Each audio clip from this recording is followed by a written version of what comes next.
All right. Sober October interview number 6. We have Kara. Kara, can you introduce yourself, please? Hi, I am Dr. Kara Noe, and I have my own naturopathic medical practice in Portland, Oregon. Awesome. And where did you grow up and what do you do? Well, you just told us what you did for a living. Where did you grow up? I actually grew up in New England, in Connecticut, born and raised, and that's where I actually earned my degree in naturopathic medicine. And then afterwards, about 2 years ago, I ended up moving out west to Portland, Oregon. Just fell in love with the area and headed out this way, and opened my own practice here. That's incredible. I got to camp with you and Chris, and that was one of the best experiences of my 3-month-long trek around the U.S. So you went to, it was incredible. You guys were incredible hosts. You guys taught me so much about camping. But you went to University of Bridgeport? Yes, I did. Yep. Okay. And that's pretty well-known naturopathic medicine school. I know they have a lot of chiropractic as well. Yeah, they have a pretty strong chiropractic, acupuncture. The naturopathic program is actually coming to a close, but a nursing one is going to be popping up too. So awesome. Kind of a big health sciences section. Oh yeah. So how did you get into naturopathy? What changed your life and made you pursue health and wellness? Yeah, so I think I grew up pretty conventional. I had no idea what naturopathic medicine was. I did not grow up knowing any alternative forms of healthcare or really even kind of whole body health or wellness lifestyle. So I actually was dealing with a lot of pretty significant health issues of my own that really hit hard in my early 20s when I was an undergrad. And can you go into those? Yeah, so I think the main one was just general IBS. And with that, with chronic or long-term IBS, usually you have all these other fun symptoms pop up, like really severe fatigue all the time, headaches, all the GI discomforts that go along with that. And then a lot of the time, dealing with more mood changes because our gut and brain are so closely linked together, anxiety, low moods, things like that. So it was a pretty big struggle, and I had, it was getting worse and worse and worse and worse and worse. Like nothing was getting better, even stable. So in undergrad, I was seeing a lot of conventional medical doctors and, everything from my original PCP that I grew up with to, GI specialists at Yale.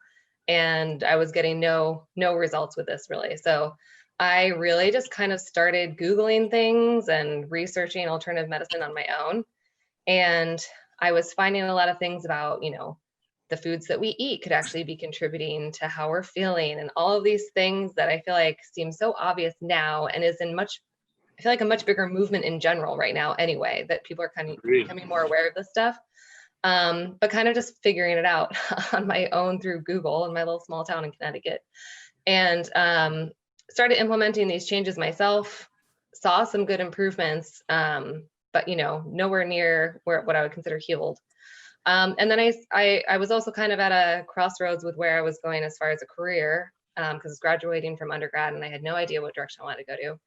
And I just got completely swept up in this world and found naturopathic medicine as something to potentially help my health, and decided that's the way I need to go. It just kind of like clicked into all the things that I was wanting, and also wanting to do to help other people. So that ended down that road. And thankfully through naturopathic medical school, despite how intense and stressful it is to go through a 4-year medical program, I was able to finish healing myself. And it was quite an intense journey, but awesome. I love it. And I love doing it now.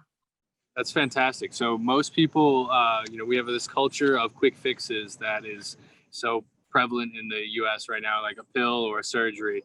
And it's awesome to hear that you actually took, such a long time, but were so diligent about it and managed to heal yourself through basically food choices for the most part, correct? Yeah, it was kind of a mixture of both, because both meal choices and then some other kind of lifestyle and even supplement support, because by the time I got to that point, I mean, I was really sick. I couldn't really go do anything. I was so tired all the time. My mood was hit because I couldn't do anything that I wanted to do. And I was also kind of directionless in where I was going next with, a career and what I was doing. So it was a really tough time for me in general around that stage. And I went so extreme right off the bat, because you're right. This is kind of a world of extremes, and let's just do this quickly and as extreme as I have to do it. So in a week or whatever, I'm feeling better. And it definitely is not that. But at the beginning, I did go, I was at a loss. I didn't have anything I could turn to. There were no medications to take. I didn't have that quick fix available to me, which is why I kind of just started exploring these other things. And I went super extreme at the beginning. Vegan, gluten-free, soy-free, artificial food coloring and flavoring free. So I went 100% whole food, plant-based diet, with also really minimal grains and stuff like that too, with zero experience on how to find recipes or cook those foods or anything like that. And I've obviously loosened up a lot more now, because that's not really a sustainable thing. But it's a process for sure. So it was a lot of that. And then, other self-care stuff that's just as important as diet is exercise, sleep, stress reduction, which was huge for me. And then supplemental support, because I just been so depleted for so long. Sometimes you need that extra support to get you healthier more quickly. Absolutely. So you, quick aside, do you know your blood type? I am A positive. Okay. And have you found that meats don't agree with you that well?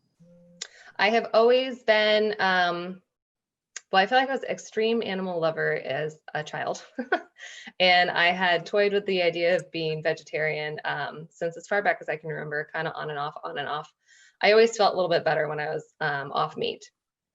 So Okay. when I decided to kind of go extreme with it, I cut out meat. And I know that a type A blood is supposed to be better as vegetarian. So it lines up well for me. Yeah, I'm totally just, maybe it's, maybe it is, maybe it isn't, other than the small amount of research that's on that, though. Can't really say, but that's really cool that you found what works for you. So obviously that's not an easy thing to transition to doing. Is there ever a time, or was there ever a time that you wanted a certain food that you would cut out of your diet, and you kind of slipped up, or you fell back onto old habits? Oh yeah, absolutely. And I think part of it, because I was so sick when I started, that was really my driving force. Like, I do not want to feel this crappy anymore. So it helped me stick with that kind of extreme, dietary restrictions that I started off with. And then as I progressed through school,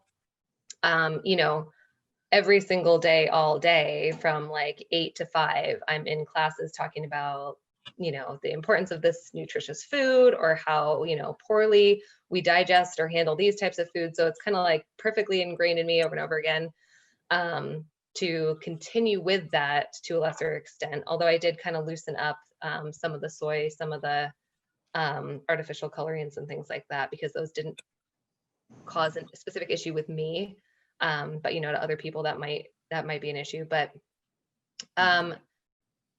then it really gets to the point where once you are healed up to the point where you're feeling really stable and really good, and you understand what it feels like to feel good again, you can start to kind of find where your sweet spots are with certain foods. So like dairy and gluten are still not my friends, and I still just don't eat meat out of choice. But I will occasionally have cravings for meat, especially if I can smell it cooking because someone else is eating it. But I know that when those are really strong, and when I have those really strong cravings, it's because I'm either not getting enough protein or iron from my vegan or mostly vegan lifestyle. So I know that I need to just kind of up those things for a couple days. So I've really spent a long time getting in tune with my body over these things. So yes, I still crave things sometimes, and I'll still have dairy and gluten every once in a while. And I don't beat myself up over that, because I'm not really gorging on it or making myself sick again with it. But for the meat, yeah, I know that I need that extra nutrient, or protein or something like that would be lacking. That's interesting that you associate the smell and the want with like, oh, my body is telling me I need this. That's Exactly. fascinating. Yeah, I think it takes time to kind of learn those things. And obviously, I've gone through many years of medical training. So it's not like an innate thing that we all know how to necessarily read or pick up from how we're feeling. But normally, cravings for certain things are indicating in some way that we're missing a certain nutrient because our Okay. body is always trying to tell us what it needs. And if it associates, meat with the easiest way to get iron or protein or something like that, it's going to make that smell really good to us or make us kind of want those things. The only kind of exception I would say to that is sugar. We sometimes crave sugar just because sugar is more addictive than cocaine. So that's a different kind of craving. But when it comes to other cravings for like meat, or sometimes people get very specific for like chocolate, supposedly linked to magnesium, and like things like that, it's kind of can be more, if you have a better, well-balanced diet day to day, those cravings won't be so strong. That is, you kind of covered the question that I was going to bring up is what kind of information would you pass on to somebody else who wants to start understanding their own cravings? Can you expand on that anymore? I wish I had an easy kind of, if you crave this, eat more of that. And you can find those lists online. Like people have put those together, definitely to kind of link specific foods with specific nutrients. But I think it's really about, and it's a long lesson, but it's really about getting back in tune with your body to see what exactly it is you need. And also, one of the most important things in trying to determine where those cravings or what your body's telling you it wants is making sure you don't let yourself get super, super hungry. Because if we're really already in that kind of starvation mode of being really hungry and fatigued, our body wants the easiest source of energy, which is sugar. So we're going to want the sugar and we're going to want the carbs. And that's not actually the nutrient it needs. That's what will just be the fastest way for your body to keep energy, keep some energy going. So making sure you're eating consistently, and then kind of just feeling out what sounds the best. Like, that might mean that occasionally your body's telling you need a salad, and a salad sounds kind of good, so you should eat it. So it's kind of, it can be a long road getting back in tune with your body. We don't really live in a world that puts a lot of value in that. But once you kind of get back in tune, you can usually tell, as simple as I need some water to, oh, I need more veggies. Oh, I need more protein or something like that. That goes along hand in hand with the anti-dieting movement, which is basically what you described, which is if you eat something like an Oreo, listen to your body. What's it telling you? You feel like shit like 30 minutes later? Don't eat Oreo. But okay, so I got to play devil's advocate for a second here. I just did a fast for 60 hours, and I've read all of these reports of fasting and how good they are. There's so many different cultures that do fasting. But you said that if you feel hungry, you should eat. What's your thought on fasting? I think fasting is a completely different kind of topic in and of itself. When we're talking about, trying to get in tune with our body for figuring out what we want to eat, when I'm saying don't let yourself get super, super hungry, that's just because it will likely change your craving towards something more carb or sugar rich. But if you are fasting for kind of health purposes or medical purposes, there's definitely a way to do it that's safer. There are some that I think are a little too extreme, and I wouldn't necessarily recommend them for everyone, especially if you have a health condition, that you're seeing a provider for or something like that. But fasting, as long as you're doing it well, it kind of doesn't correspond to those following food craving things. It's a different monster. So I guess I'll have you clarify your question more.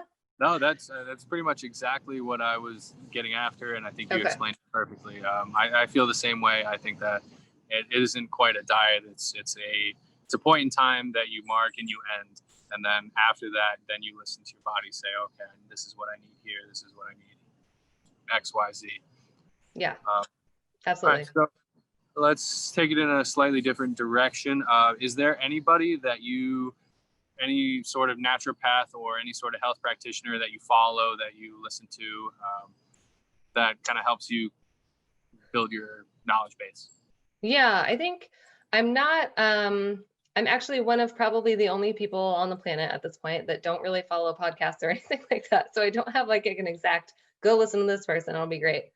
Um, but I think mainly I have a lot of mentors through school and the professors and doctors there that I built relationships with and helped kind of guide me into the direction that I've ended up in and still can support me through practice. And I also have I graduated with a very small class at UB, University of Bridgeport, when I was in medical school, and I'm very close to a lot of my fellow students who graduated with me still. So I would say, if anything, they're kind of my main guides and influencers. I don't really have a specific, oh, this person's the one to listen to. Okay, well then this next question is going to be a little tough. Who would you like to give a TED talk on naturopathic medicine or IBS? Let's see. I think as far as a talk on naturopathic medicine, any of us and all of us in the naturopathic field, I would love it for it to be a more widely known and widely accepted form of medicine, because it works so efficiently and so well and has lasting results in a way that I think sometimes conventional medicine doesn't necessarily address. We're not waiting for the problem. We're helping set you on a path to health so that these problems don't pop up. Like, that's kind of the whole main goal. So, I mean, we have so many good and amazing speakers, in the naturopathic world. One coming to mind is the president of the American Association of Naturopathic Physicians, Dr. Rob Kochko. He's fantastic. But I think, any and all of us, or even myself, I would love to give one and talk about all the brilliant things that naturopathic medicine can do. Is that too ballsy to nominate myself? I applaud you for the gall. But, that's I haven't heard that one yet, and I love it. I fucking love it. It's great. Okay, so this what was his name? You said Robert. Rob Kochko. He's the Rob president of the Kochko? American Association of Naturopathic Okay, Physicians. or yourself. Got it. Yeah, sure. All right. Well, that's fantastic. I think that means that we're going to hear more from you in the future in terms of health. So I'm excited about that. Well, thanks. Before we wrap up, is there anything else you can share with somebody, myself, about sticking and being disciplined with your diet, being disciplined with your health? Yeah, I think one of the most helpful things is definitely have realistic expectations. When you mentioned before that we kind of live in this world of wanting instant results and fast fixes to everything, your health is not one of those things that you can, get to good health, check it off the box. No, I don't have to think about it anymore. It's for your whole life. It kind of goes hand in hand with you through everything. So having that expectation that you're not going to do a super intense fast or keto diet or super restrictive diet and then go straight back to what you had before and be able to really continue living a healthy lifestyle or kind of benefit from all the healthy parts of that, the good parts of living a healthy lifestyle. It's not a good expectation. And I think another important thing to think about is, if this is the first time you're thinking about kind of switching up what you've been doing, and say you're in your 20s, 30s, 40s, 50s or more, you've been following potentially an unhealthy lifestyle with diet, high stress, lack of sleep, and so on for many, many years. At this point, you can't expect to undo that all in a week or two, or even a month or two. So it's really having that expectation that's a lifestyle change, not a quick diet or fast fix, and making it doable for yourself. Staying focused on what you're trying to get out of it, not what you're trying to necessarily avoid. And take small steps. Don't expect yourself to get there, by tonight or even next week. Taking it one step at a time. That's fantastic. And don't beat yourself up if you slip up. Absolutely. I always use this analogy. I do a lot of food sensitivity testing in my practice, and I use the analogy of throwing gasoline on the fire. The fire being any sort of inflammation, illness, whatever is going on with you. If you're eating things that are bad for you, it's pouring gasoline on that fire. But if you've taken those foods out, and even if you have a slip up here and there, it's still having taken the majority of that gas off the fire so that the fire can calm down. And if you have a little spurt of gasoline that comes in every once in a while, you haven't undone all the good stuff you've done so far.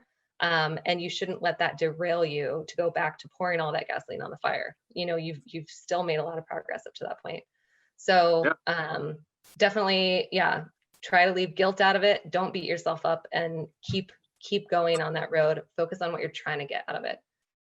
Because once you get to that point, especially coming from someone who was so sick and almost didn't even realize it, because you get used to whatever your normal is. Like, we're really good at kind of coping and just adjusting. Once you feel good again, it's like a whole new world. You forgot how good it feels to feel good. Like, it's definitely worth it. So kind of keep in mind where you're trying to get to. All right, I love that. I love that gasoline on the fire analogy. It's a bit wordy. I hope you can make it into a cliche for it. Yeah, and get it down to 2 lines. Yeah, 2 lines. I can just snap it off every now and then. It'll be like, Kara. That was Dr. Kara. All right. But thank you so much for coming on. It was excellent seeing you. Yeah, and you too. Yeah, I can't wait till we go on our next camping vacation. Awesome. You're welcome anytime. And thanks for having me. Thank you. Talk to you later. Yeah. Bye.